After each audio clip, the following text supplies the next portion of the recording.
എത്ര നല്ലവൻ എൻ യേശുനായകൻ, ഏതു നേരത്തും നടത്തിടുന്നവൻ. എത്ര നല്ലവൻ എൻ യേശുനായകൻ, ഏതു നേരത്തും നടത്തിടുന്നവൻ. ഇന്നത്തെ ധ്യാനത്തിനായി നാം വായിച്ച സുവിശേഷ ഭാഗത്ത് നിന്ന് മത്തായി എഴുതിയ സുവിശേഷം 28-ാം അധ്യായം 20-ാം വാക്യം വായിക്കട്ടെ. ഞാൻ നിങ്ങളോട് കൽപ്പിച്ചതൊക്കെയും പ്രമാണിപ്പാൻ തക്കവണ്ണം ഉപദേശിച്ചും കൊണ്ട് സകല ജാതികളെയും ശിഷ്യരാക്കിക്കൊള്ളുവിൻ. ഞാനോ ലോകാവസാനത്തോളം എല്ലാ നാളും നിങ്ങളോട് കൂടെയുണ്ട് എന്ന് അരുളിച്ചെയ്തു. അസാധാരണമായ സംഭവങ്ങളാണ്, സാഹചര്യമാണ് നമുക്ക് ചുറ്റും നിലനിൽക്കുന്നത് എന്ന് നമുക്കറിയാം. മുമ്പെങ്ങും ഉണ്ടാകാത്ത, സമാനതകളില്ലാത്ത സങ്കീർണമായ പ്രശ്നങ്ങൾ. കോവിഡ് വീണ്ടും വ്യാപിക്കുന്നത് കൊണ്ട് നിയന്ത്രണങ്ങൾ കുറച്ചുകൂടെ കർക്കശമാക്കിയിരിക്കുകയാണ് ഗവൺമെൻറ്. അതുകൊണ്ട് തന്നെ നമ്മുടെ ആരാധനകളിൽ വീണ്ടും നമുക്ക് ശുഷ്കമായി മാത്രമേ ഒരുമിച്ച് കൂടുവാൻ സാധിക്കുന്നുള്ളൂ. എങ്കിലും നമുക്ക് ആരാധിക്കാൻ ലഭിച്ച അവസരത്തിനായിട്ട് നമുക്ക് സ്തോത്രം ചെയ്യാം. ഉയർത്ത യേശു കർത്താവ് ശിഷ്യന്മാർക്ക് നൽകിയ 4 നിയോഗങ്ങളാണ് ഈ മത്തായിയുടെ സുവിശേഷം ഒടുവിലത്തെ അധ്യായത്തിൽ 19ഉം 20ഉം വാക്യങ്ങളിൽ നാം കാണുന്നത്. ഇതിനെ കമ്മീഷനിങ് അഥവാ നിയോഗ വാക്കുകൾ എന്ന് സുവിശേഷ പണ്ഡിതന്മാർ വ്യാഖ്യാനിക്കുന്നു. 4 കാര്യങ്ങളാണ് ഈ 19ഉം 20ഉം വാക്യങ്ങളിലൂടെ യേശുക്രിസ്തു തൻ്റെ ശിഷ്യന്മാരോട് പറയുന്നത്. ഒന്ന്, നിങ്ങൾ പോയി പിതാവിൻ്റെയും പുത്രൻ്റെയും പരിശുദ്ധാത്മാവിൻ്റെയും നാമത്തിൽ സ്നാനം കഴിപ്പിൻ. 2, ഞാൻ കൽപ്പിച്ചതൊക്കെ പ്രമാണിക്കണം. 3, ഞാൻ കൽപ്പിച്ചത് പ്രമാണിപ്പാൻ തക്കവണ്ണം നിങ്ങൾ ഉപദേശിക്കണം, മറ്റുള്ളവരെയും ഉപദേശിക്കണം. 4, അങ്ങനെ നിങ്ങൾ സകല ജാതികളെയും ശിഷ്യരാക്കി പോകണം. ശിഷ്യന്മാരെന്ന് പറയുന്നത് ഇന്ന് സഭയാണ്. സഭ യേശുക്രിസ്തുവിൻ്റെ ശിഷ്യ സമൂഹമാണ്. അങ്ങനെയെങ്കിൽ ഇതൊന്ന് നമുക്ക് സഭയ്ക്ക് യേശു നൽകുന്ന നിയോഗമായി നാം ഇത് മനസ്സിലാക്കണം. 20ാം വാക്യത്തിൻ്റെ ആദ്യ ഭാഗം മാത്രം വളരെ ചുരുക്കമായി ഒരുമിച്ച് ധ്യാനിക്കാം എന്നാണ് ഞാൻ കരുതുന്നത്. 20ാം വാക്യത്തിൽ നമ്മൾ കാണുന്നത് ഇങ്ങനെയാണ്: ഞാൻ നിങ്ങളോട് കൽപ്പിച്ചതൊക്കെയും പ്രമാണിപ്പാൻ തക്കവണ്ണം ഉപദേശിച്ചും കൊണ്ട് സകല ജാതികളെയും ശിഷ്യരാക്കിക്കൊള്ളും.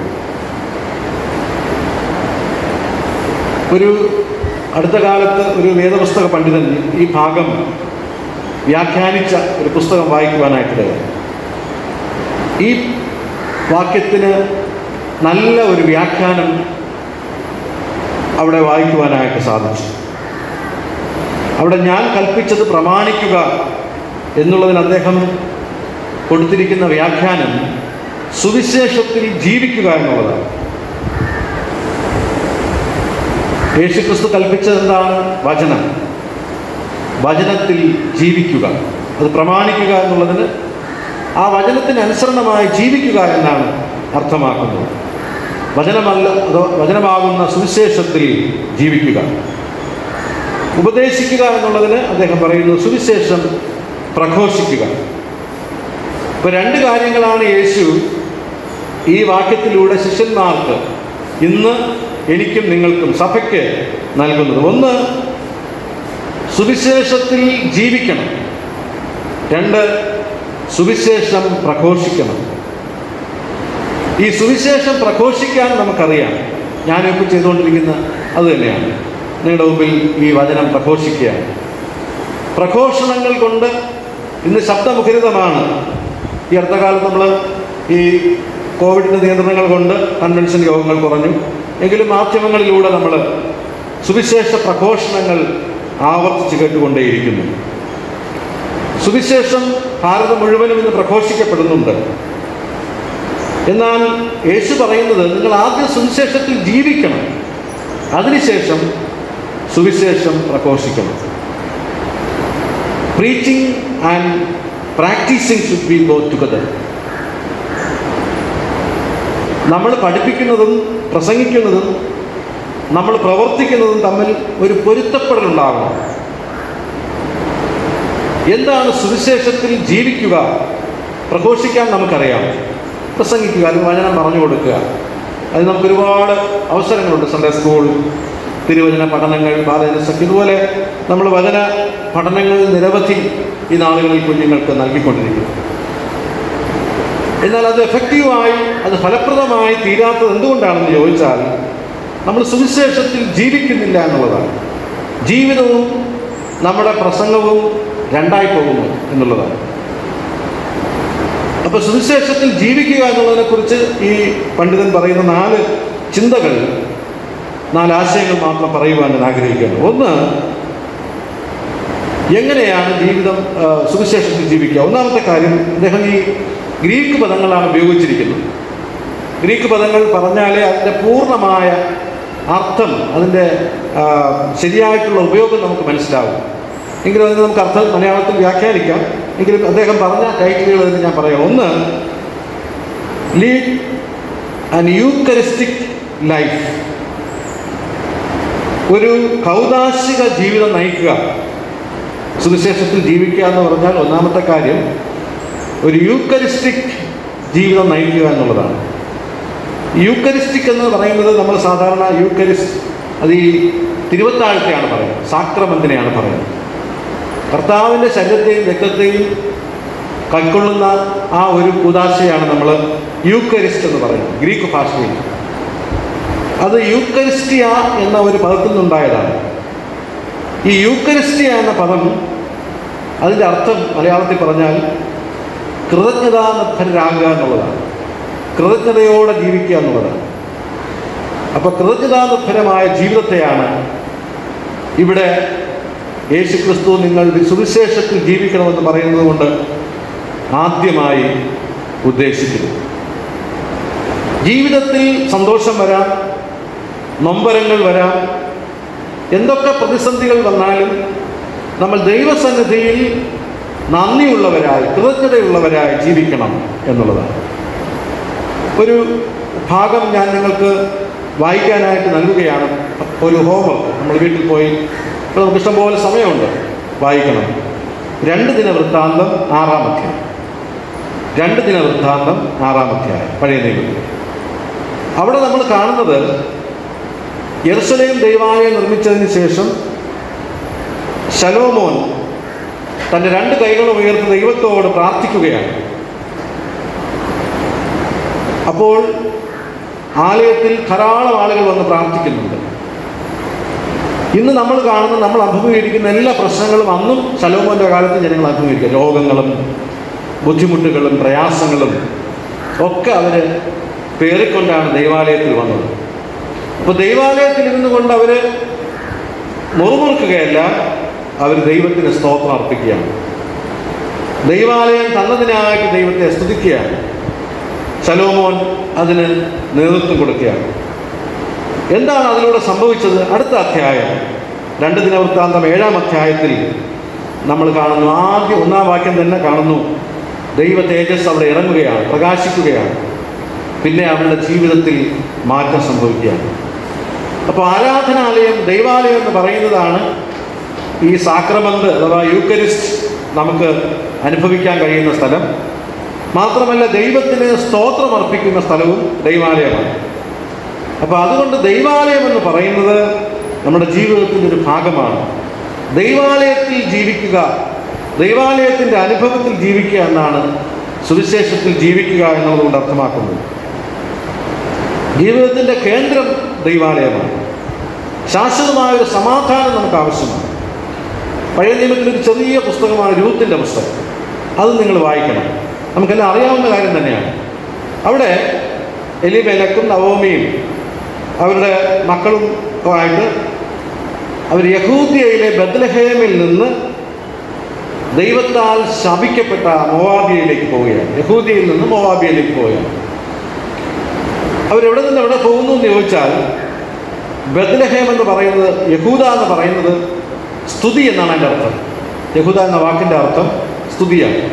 യഹൂദയിലെ ബത്ലഹേമിൽ നിന്നാണ് പോകുന്നത്. ബത്ലഹേം നമുക്കറിയാം അപ്പത്തിൻ്റെ നാടാണ്, സമൃദ്ധിയുടെ നാടാണ്. ഇപ്പോൾ നമ്മൾ ഹോളി ലാൻഡ്, വിശുദ്ധ നാട് എന്ന് പറയുന്നു.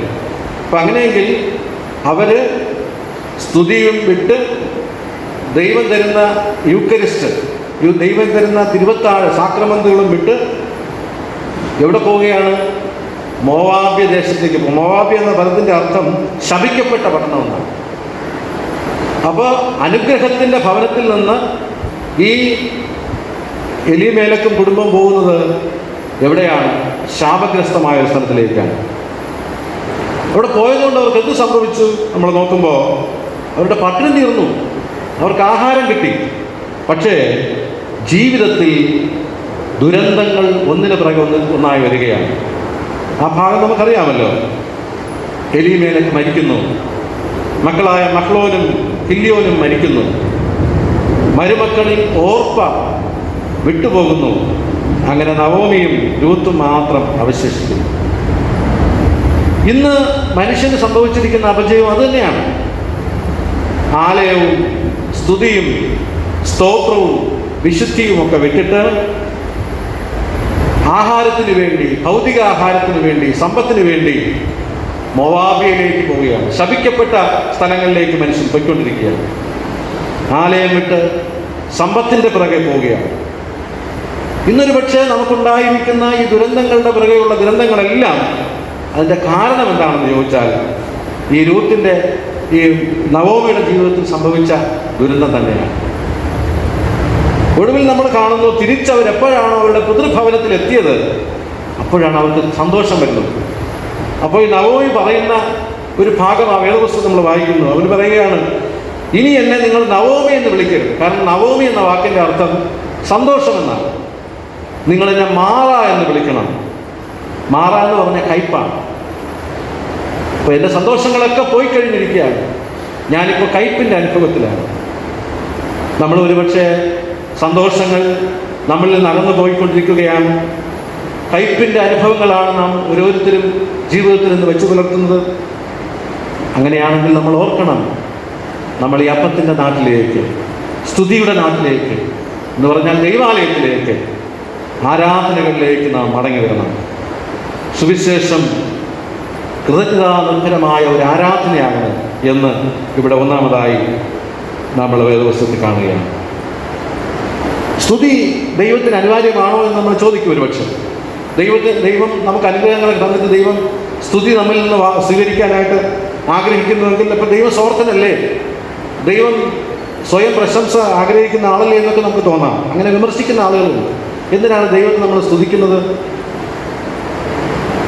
സ്തുതിക്കുന്നതിലൂടെ ദൈവമല്ല, നമ്മളാണ് ശ്രേഷ്ഠരായി മാറുന്നത്, നമ്മളാണ് വിശുദ്ധരായി മാറുന്നത്. ദൈവത്തോട് പറ്റിച്ചേർന്നുള്ള ജീവിതം നമ്മളെ വിശുദ്ധരാക്കി മാറ്റുന്നു. അതുകൊണ്ട് നമ്മൾ ദൈവത്തെ സ്തുതിക്കേണ്ടത് ആവശ്യമാണ്.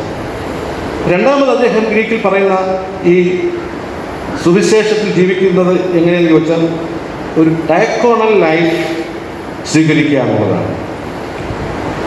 ഡയക്കോണൽ അഥവാ ഡയക്കോൺ എന്ന വാക്കിൽ നിന്നാണ്, അത് ഗ്രീക്ക് വാക്കാണ്. അതിൽ നിന്നാണ് ഈ ഡീക്കൻ എന്നുള്ള വാക്കുണ്ടായത്. ഡീക്കൻ എന്നുള്ള വാക്ക് നമുക്ക് സുരക്ഷിതമാണ്. അപ്പോസ്തല പ്രവൃത്തികൾ 7-ാം അധ്യായം നമ്മൾ വായിക്കുമ്പോൾ അവിടെ 7 പേരെ മേശമേൽ ശുശ്രൂഷയ്ക്കായിട്ട് നിയോഗിക്കുന്ന നമുക്ക് കാണുവാനായിട്ട് സാധിക്കും. അപ്പോൾ ഒരു ശുശ്രൂഷകരായി ജീവിക്കുക, ശുശ്രൂഷ മനോഭാവത്തോട് ജീവിക്കുക എന്നാണ് സുവിശേഷത്തിൽ ജീവിക്കുക എന്നുള്ളതുകൊണ്ട് രണ്ടാമതായിട്ട് ഉദ്ദേശിക്കുന്നത്. ഈ ശുശ്രൂഷയും സേവനവും ഒരുപക്ഷെ നമുക്ക് ഒന്നുപോലെ തോന്നാം, ശുശ്രൂഷ എന്ന് പറഞ്ഞാൽ സേവനമാണെന്ന്. പക്ഷേ രണ്ടാണ്. ശുശ്രൂഷ എന്ന വാക്ക് പ്രതിഫലേച്ഛ കൂടാതെ ചെയ്യുന്നതാണ് ശുശ്രൂഷ. ഒരു പ്രതിഫലവും ഇച്ഛിക്കാതെ നാം ചെയ്യുന്നതാണ് ശുശ്രൂഷ, നിസ്വാർത്ഥമായി ചെയ്യുന്നതാണ് ശുശ്രൂഷ. എന്നാൽ സേവനമാകട്ടെ അത് വേതനത്തിനുള്ള സേവനമാണ്. അതിന് നമുക്ക് വേതനം ലഭിക്കും, അതിന് പ്രതിഫലം കിട്ടും. എന്നാൽ ക്രിസ്തീയ ജീവിതം എന്ന് പറയുന്നത് ശുശ്രൂഷ ജീവിതമാണ്. സമൂഹത്തെ ശുശ്രൂഷിക്കാൻ നമ്മൾ വിളിക്കപ്പെട്ടിരിക്കുകയാണ്. എന്ത് ലഭിക്കുമെന്നല്ല ഇവിടെ നമ്മൾ നോക്കേണ്ടത്, എന്ത് കൊടുക്കുമെന്നാണ്. നമുക്കറിയാം, കരിപ്പൂർ വിമാന അപകടം കേരളത്തിൽ അടുത്ത കാലത്തുണ്ടായ വലിയ ഞെട്ടിപ്പിക്കുന്നൊരു സംഭവമാണ്. കുറേ പേര് മരിച്ചു, കുറേ പേര് പരിക്കുകളോടെ രക്ഷപ്പെട്ടു. ഈ അപകടത്തിൻ്റെ പിറ്റേന്ന് കരിപ്പൂരിൽ ഈ സേവനങ്ങൾ ചെയ്യാൻ നിയോഗിച്ച ഒരു അധ്യാപകനുണ്ടായിരുന്നു, ജലീൽ എന്നാണ് അദ്ദേഹത്തിൻ്റെ പേര്. ആ അധ്യാപകൻ എഴുതിയ ഒരു കുറിപ്പ് വാട്സാപ്പിലൊക്കെ ധാരാളമായിട്ട് ഇങ്ങനെ വ്യാപിച്ചു, വൈറലായി, നമ്മൾ കണ്ടു. അതിൽ അദ്ദേഹം പറയുന്നത് ഇങ്ങനെയാണ്: ഇന്നലെ കുറേ നല്ല മനുഷ്യരെ കണ്ടു. ഈ വിമാനാപകടം നടന്നതിൻ്റെ പിറ്റേ ദിവസം അദ്ദേഹം എഴുതുകയാണ്, പോലീസോ അപകടത്തിൽപ്പെട്ടവരുടെ ബന്ധുക്കളോ ഒക്കെ വരുന്നതിന് മുമ്പ് കോവിഡിൻ്റെ കാലത്ത് പോലും, കോവിഡ് വളരെ ഗുരുതരമായി നിന്ന സമയത്ത് പോലും അതൊന്നും നോക്കാതെ അവിടെയുള്ള ആളുകൾ ആത്മാർത്ഥമായി ശ്രമിച്ച് മരണം 2 അക്ക സംഖ്യയായിട്ട് കുറച്ചു. തകർന്ന വിമാനത്തിൽ അവർ കയറി, തോളിൽ അപകടത്തിൽപ്പെട്ടവരെ കയറ്റി കാറുകളിൽ, അവരവരുടെ തന്നെ വില കൂടിയ കാറുകളാണ്, രക്തമൊലിക്കുന്നതോ മറ്റു ഒന്നും അവർ നോക്കാതെ അവരവരുടെ കാറുകളിൽ തന്നെ അവരുടെ കുടുംബാംഗങ്ങൾ വരുന്നതിന് മുമ്പ് കൊണ്ട് ആശുപത്രിയിലാക്കി.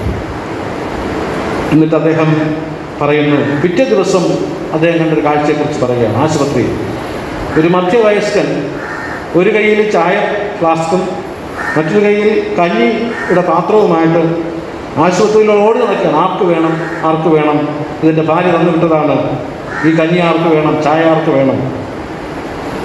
എന്നിട്ട് ജലീൽ പറയുന്നത് ഇങ്ങനെയാണ്: ഒരു കോഴിക്കോടുകാരനായി ജനിച്ചതിൽ ഞാൻ അഭിമാനിക്കുന്നു. ഇതാണ് ശുശ്രൂഷ.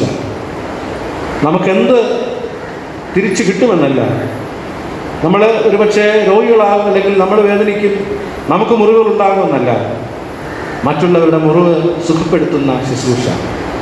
ഈ ഡയക്കോണൽ മിനിസ്ട്രി ചെയ്യുക എന്നുള്ളതാണ് രണ്ടാമതായി സുവിശേഷത്തിൽ ജീവിക്കുക എന്നതിലൂടെ ഇവിടെ യേശു ഉദ്ദേശിക്കുന്നു. മൂന്നാമത്, ഒരു സാക്രിഫിഷ്യൽ ലൈഫ്, ത്യാഗനിർഭരമായ ജീവിതം നയിക്കുക. സ്വയം മുറിവേൽക്കുക, അതിലൂടെ മറ്റുള്ളവരുടെ മുറിവ് ഉണക്കാൻ നമുക്ക് കഴിയണം. വേറൊരുത്തിൽ പറഞ്ഞാൽ മുഴുവനും പകർന്നു കൊടുക്കണം. യേശുക്രിസ്തുവാണ് അതിന് ഏറ്റവും വലിയ ഉദാഹരണം. യേശുവിനെ കുറിച്ച് എഴുതിയ മനോഹരമായ ഒരു പുസ്തകത്തിൽ ഒരാൾ അദ്ദേഹത്തിന് ആ പുസ്തകത്തിന് ഉപയോഗിച്ചിരിക്കുന്ന ടൈറ്റിൽ ഇതാണ്: ദ വൂണ്ടഡ് ഹീലർ, മുറിവേറ്റ സൗഖ്യദായകൻ. മുറിവേൽക്കുമ്പോഴും, ഹൃദയത്തിലും ശരീരത്തിലൊക്കെ മുറിവേൽക്കുമ്പോഴും മറ്റുള്ളവർക്ക് സൗഖ്യം കൊടുക്കുകയാണ്. ക്രൂശിലെ ഏറ്റവും വലിയ വേദന അനുഭവിക്കുമ്പോഴും തൻ്റെ കൂടെ ക്രൂശിക്കപ്പെട്ട ഒരു കള്ളൻ്റെ അനുതാപം കണ്ടിട്ട് അവന് വിടുതൽ കൊടുക്കുകയാണ്. ഇന്ന് നീ എന്നോട് കൂടെ പ്രതീക്ഷയിലിരിക്കുന്നു പറയുകയാണ്. ഇതാണ് ഈ സാക്രിഫിഷ്യൽ ലൈഫ് എന്ന് പറയുന്നത്, ത്യാഗനിർഭരമായ ജീവിതം. സ്വയം മുറിവ് ഏറ്റുകൊണ്ട് മറ്റുള്ളവർക്ക് സൗഖ്യം നൽകുക. 2019 ഓഗസ്റ്റിൽ ഒരു ജലപ്രളയം ഉണ്ടായത് നമുക്കറിയാം. ആളുകളുടെ വീടും സ്വത്തും ഒക്കെ നഷ്ടപ്പെട്ടു. അപ്പോൾ എറണാകുളത്തുള്ള ഒരു നൗഷാദിനെ കുറിച്ച് മാധ്യമങ്ങളിലൊക്കെ വന്നത് നമുക്കറിയാം. നൗഷാദ്, അദ്ദേഹം പ്ലാറ്റ്ഫോമിൽ തുണികൾ വിൽക്കുന്ന ഒരാളായിരുന്നു. അപ്പോൾ അദ്ദേഹത്തിന് ചെറിയ ഗോഡൗണുണ്ട്, ഒരു മുറിയുണ്ട്. അതിനകത്ത് ഓണക്കച്ചവടത്തിന് വേണ്ടി സാധനങ്ങളെല്ലാം സൂക്ഷിച്ചിരുന്നു, വസ്ത്രങ്ങളെല്ലാം. അപ്പോൾ ഒരാൾ വന്ന് ഈ ദുരിതാശ്വാസത്തിന് വേണ്ടി വസ്ത്രങ്ങൾ ചോദിച്ചു. അദ്ദേഹം തൻ്റെ ഗോഡൗൺ തുറന്ന് എല്ലാ വസ്ത്രങ്ങളും ഇങ്ങനെ വാരിയിടുന്ന നമ്മൾ ചിത്രത്തിലൂടെ കണ്ടു. എല്ലാ വസ്ത്രങ്ങളും കൊണ്ടുപോയി. അദ്ദേഹത്തിൻ്റെ ഓണ കച്ചവടമൊക്കെ ഇല്ലാതെ, ഓണക്കച്ചവടം നഷ്ടപ്പെടുത്തിക്കൊണ്ട് അദ്ദേഹം മറ്റുള്ളവർക്ക് പറഞ്ഞു. അപ്പം ചിലരൊക്കെ അദ്ദേഹത്തെ വിമർശിച്ചുകൊണ്ട് വാട്സപ്പിലൊക്കെ ഇട്ടു. ചീപ്പ് പോപ്പുലാരിറ്റിക്ക് വേണ്ടി, ഒരു വില കുറഞ്ഞ പേരിന് വേണ്ടി അദ്ദേഹം ചെയ്യുന്നതാണ്. പക്ഷേ അദ്ദേഹത്തിൻ്റെ മകള് അതിന് മറുപടി കൊടുത്തു. അവൾ പറഞ്ഞു, എൻ്റെ ബാപ്പ ഇതുപോലെ എത്രയോ സഹായിച്ചിട്ടുണ്ട്, ആരും അറിഞ്ഞിട്ടില്ല. ഇതിങ്ങനെ സഹായിച്ചത് ഏതോ ഒരു മാധ്യമപ്രവർത്തകൻ കണ്ട് അതിനെ ഇങ്ങനെ വൈറലാക്കിയതാണ്. എൻ്റെ ബാപ്പായി ഒരുപാട് പേരെ സഹായിച്ചിട്ടുണ്ട്, ഒരു പോപ്പുലാരിറ്റിക്ക് വേണ്ടിയല്ല. ഇപ്പോൾ തന്നെ ഈ COVID-19 വന്നപ്പോൾ തുടക്കത്തിൽ ഡൽഹിയിൽ എയിംസ് ഓൾ ഇന്ത്യ മെഡിക്കൽ ഇൻസ്റ്റിറ്റ്യൂട്ടിലെ ഒരു വലിയ ഡോക്ടർ പെട്ടെന്നൊരു രോഗിക്ക്, ഈ കോവിഡ് ബാധിച്ച രോഗിക്ക് ഹൃദ്രോഗം വന്നു, ഹാർട്ടിന് ചെറിയ അറസ്റ്റ് ഉണ്ടായി. അദ്ദേഹം ഒന്നും നോക്കിയില്ല, തൻ്റെ കിറ്റൊന്നും എടുക്കാതെ തന്നെ അതിൻ്റെ ദൂരെയൊക്കെ വലിച്ച് കളഞ്ഞിട്ട് സ്വന്തം വായിൽ നിന്ന് അദ്ദേഹത്തിൻ്റെ വായിലേക്ക് ശ്വാസം ഊതിക്കൊടുത്തു. പിന്നീട് അദ്ദേഹം ക്വാറന്റൈനിൽ പോയി ഈ രണ്ടുപേരും സുഖം പ്രാപിച്ചു. ഇതാണ് സാക്രിഫിഷ്യൽ ലൈഫിന് ഉദാഹരണങ്ങൾ. വേദപുസ്തകത്തിൽ നല്ല ശമരിൻ്റെ ഉപമ സാക്രിഫിഷ്യൽ ലൈഫിൻ്റെ ഏറ്റവും വലിയ ഉപമയാണ്. എബി വാർസൽ എന്ന് പറയുന്ന ഒരു മഹാൻ അതിൽ അദ്ദേഹത്തിൻ്റെ 7 ഗുണങ്ങളെക്കുറിച്ച് പറയുന്നത് നല്ല ശമരിയാക്കാരുണ്ട്. എന്തായാലും 7 ഗുണങ്ങളും പറയുന്നില്ല. ഒരു കാര്യം അതിൽ അവൻ്റെ ത്യാഗസന്നദ്ധതയെക്കുറിച്ച് അദ്ദേഹം പറയുന്നു. ത്യാഗസന്നദ്ധത എന്ന് പറഞ്ഞാൽ ഈ മുറിവേറ്റ മനുഷ്യനെ സുഖപ്പെടുത്തിയതല്ല, അവനെ മുറിവ് വെച്ച് ഉണക്കിയതല്ല, അവനെ എഴുന്നേൽപ്പിച്ചതല്ല, അവൻ്റെ സ്വന്തം വാഹനത്തിൽ കൊണ്ടുപോയതല്ല. അതിനേക്കാളൊക്കെ അവൻ ചെയ്തതെന്താണ്? ആ സത്രക്കാരനോട്, വഴിയമ്പലക്കാരനോട് പറഞ്ഞു, ഇനിയും എന്തെങ്കിലും വന്നാൽ ഞാൻ തിരികെ വരുമ്പോൾ തന്നുകൊള്ളാം, നീ അവനെ ശുശ്രൂഷിക്കും എന്ന് പറഞ്ഞാൽ അവൻ്റെ വരുംകാല ബാധ്യതകളെ കൂടെ ഏറ്റെടുക്കുന്ന ശുശ്രൂഷ. അതാണ് ത്യാഗനിർഭരമായ ശുശ്രൂഷ. സഭയെ, സമൂഹത്തെ, കുടുംബങ്ങളെ നവീകരിക്കുവാൻ, ഉദ്ധരിക്കുവാൻ ഏറ്റെടുക്കേണ്ട ശുശ്രൂഷ. നാലാമത് ഒരു കാര്യം കൂടെ പറഞ്ഞിട്ട് അവസാനിപ്പിക്കാം. അതൊരു മാർട്ടൂറിയൽ ലൈഫാണ്. സുവിശേഷത്തിൽ ജീവിക്കുക എന്നതിൻ്റെ 4ാമത്തെ അർത്ഥം ഇതാണ്, മാർട്ടൂറിയൽ ലൈഫ് സ്റ്റൈലിൽ ജീവിക്കുക. മാർട്ടൂറിയ എന്ന് പറയുന്നത് രക്തസാക്ഷികൾക്കാണ് മാർട്ടൈഡം എന്നൊക്കെ പറയുന്നത്. അത് മാർട്ടൂറിയ എന്നൊരു ഗ്രീക്ക് പദത്തിൽ നിന്ന് വന്നതാണ്. സാക്ഷ്യം എന്നാണ് അതിൻ്റെ അർത്ഥം, സാക്ഷ്യം. അപ്പോൾ സാക്ഷ്യമുള്ള സമൂഹമാവുക എന്നാണ് സുവിശേഷത്തിൽ ജീവിക്കുക എന്ന് പറയുന്നത്. നമുക്കറിയാം, ഇന്ന് സാക്ഷ്യം നഷ്ടപ്പെടുന്ന ലോകത്തിലാണ് ഞാൻ നിങ്ങൾ ജീവിക്കുന്നത്. ലോകത്തിലെ ഏറ്റവും വലിയ സ്വത്തെന്ന് പറയുന്നത് ഒരു മഹാൻ പറഞ്ഞത് വിശുദ്ധി എന്നാണ്. വേറെ എന്തൊക്കെ നമ്മൾ ഉണ്ടാക്കിയാലും ജീവിതത്തിൽ വിശുദ്ധി ഇല്ലെങ്കിൽ നമ്മുടെ സമ്പാദ്യങ്ങൾ വെറുതെയാണ്. ഞാൻ റോൾ മോഡലായിട്ട് എൻ്റെ ശുശ്രൂഷയിൽ, എൻ്റെ ബാല്യത്തിൽ എന്നെ ശുശ്രൂഷ പഠിപ്പിച്ച ഞങ്ങളുടെ ഇടവകയിൽ നിന്നൊരു അച്ഛൻ ഈ ഒരു 2-3 ആഴ്ചകൾക്ക് മുമ്പ് അദ്ദേഹം മരണപ്പെട്ടു. അദ്ദേഹത്തിന് വലിയൊരു വാഗ്മിയൊന്നുമല്ല, പ്രസംഗകനൊന്നുമല്ല, വലിയ ഒരു വിദ്യാഭ്യാസം ഉള്ള ആളുമല്ല, സുവിശേഷകനായിരുന്നു, പിന്നെ അച്ഛനാകാം. പക്ഷെ അദ്ദേഹത്തിൻ്റെ ശുശ്രൂഷയിലെ ആത്മാർത്ഥത, അദ്ദേഹത്തിൻ്റെ ജീവിതത്തിലെ വിശുദ്ധി, നിഷ്കളങ്കത, സുതാര്യമായൊരു ജീവിതം അതെന്നെ കൂടുതൽ ആകർഷിച്ചു. അദ്ദേഹത്തിൻ്റെ ജീവിതം ഒരു സാക്ഷ്യമായി ഇന്നും ഞങ്ങളുടെ മുമ്പിൽ നിൽക്കുകയാണ്. എന്ത് നഷ്ടമായാലും വിശുദ്ധിയോടെ ജീവിക്കാൻ നമുക്ക് സാധിച്ചാൽ വിശുദ്ധിയെ നമ്മൾ നഷ്ടപ്പെടുത്തരുത്. ബോബി ജോസ് കട്ടിക്കാട് അച്ഛൻ്റെ ഒരു പുസ്തകത്തിൽ വിശുദ്ധിക്ക് അദ്ദേഹം കൊടുത്തിരിക്കുന്ന നിർവചനം എങ്ങനെയാണ്? ദൈവ തിരുമുഖത്ത് നോക്കി നിൽക്കാനുള്ള ആത്മവിശ്വാസമാണ് വിശുദ്ധി. ദൈവ തിരുമുഖത്ത് നോക്കി നിൽക്കാനുള്ള ആത്മവിശ്വാസമാണ് വിശുദ്ധി എന്ന് പറഞ്ഞാൽ നമുക്ക് ദൈവത്തെ നേരിട്ട് നോക്കാൻ വിശുദ്ധി ഉണ്ടെങ്കിലേ സാധിക്കും. പണ്ട് ഈ ക്രിമിനൽ കുറ്റങ്ങളൊക്കെ തെളിയിക്കാൻ ടെക്നോളജിയും സൈബർ സെല്ലും ഒക്കെ ഉണ്ടാകുന്നതിന് വളരെ മുമ്പ് ഈ പോലീസുകാരെ കുറ്റവാളികളെ കണ്ടെത്താൻ നടത്തുന്ന ഒരു കാര്യത്തെക്കുറിച്ചൊരു പഴയ പോലീസ് ഉദ്യോഗസ്ഥൻ എഴുതിയ ഒരു ആർട്ടിക്കിൾ വായിക്കാനായിട്ട് അദ്ദേഹം പറയുന്നത് ഇങ്ങനെയാണ്: പണ്ട് ഈ കുറ്റവാളികളെന്ന് മോഷണമോ കൊലയോ അടിപിടിയോ ഒക്കെ ചെയ്തവരെ സംശയിച്ച് കൊണ്ടുവരുന്നവരെല്ലാം പിടിച്ച് നിർത്തും. എന്നിട്ട് ഈ പോലീസ് ഓഫീസർ ഇങ്ങനെ തല ഉയർത്തി ഓരോരുത്തരുടെയും കണ്ണുകളിൽ മാത്രം നോക്കി ഓരോരുത്തരെയും അങ്ങോട്ട് നടക്കും. അവരുടെ മുമ്പ് കൂടെ നടക്കുമ്പോൾ അവർക്കറിയാം, ചിലപ്പോൾ കണ്ണ് തിരിക്കുന്ന ആളുണ്ട്, ചിലപ്പോൾ തല അങ്ങോട്ട് മാറ്റുന്ന ആളുണ്ട്. ഇങ്ങനെ ഏതെങ്കിലും ചലനങ്ങൾ കൊണ്ട് ഈ ശ്രദ്ധയിൽ നിന്ന് മാറുന്ന ആളാണ് കുറ്റവാളിയെന്ന് അവർ മനസ്സിലാക്കും. അങ്ങനെയുള്ളവരെ വീണ്ടും ഒരുമിച്ച് വിളിച്ച് അടി കൊടുത്താണ് അവർ കുറ്റം തെളിയിക്കുന്നത്. നമുക്കറിയാം, ആദമും ഹവ്വയും ദൈവം എപ്പോഴും അവരോട് കൂടെ ഉണ്ടായിരുന്നു. പക്ഷെ ദൈവത്തിൽ നിന്ന് അകന്ന് പാപം ചെയ്തു, കുറ്റം ചെയ്തപ്പോൾ എന്ത് പറ്റി? അവർ ഒളിക്കുകയാണ്. ദൈവം ഒന്ന് ചോദിക്കുക, ആദമേ നീ എവിടെ? ഞാൻ നഗ്നനാകൊണ്ട് മറഞ്ഞിരിക്കുന്നു. അപ്പോൾ ദൈവത്തെ നോക്കുവാൻ തടസ്സമായി നിൽക്കുന്ന നമ്മുടെ ജീവിതത്തിലെ പാപങ്ങളാണ്, അശുദ്ധിയാണ്. പത്രോസിനെ നോക്കുക. എപ്പോഴാണ് പത്രോസ് യേശുക്രിസ്തുവിൽ നിന്ന് അകന്നുപോയത്? കർത്താവിനെ തള്ളിപ്പറയേണ്ടി വന്നപ്പോൾ, കർത്താവിൽ നിന്ന് അകന്നു പോയപ്പോൾ.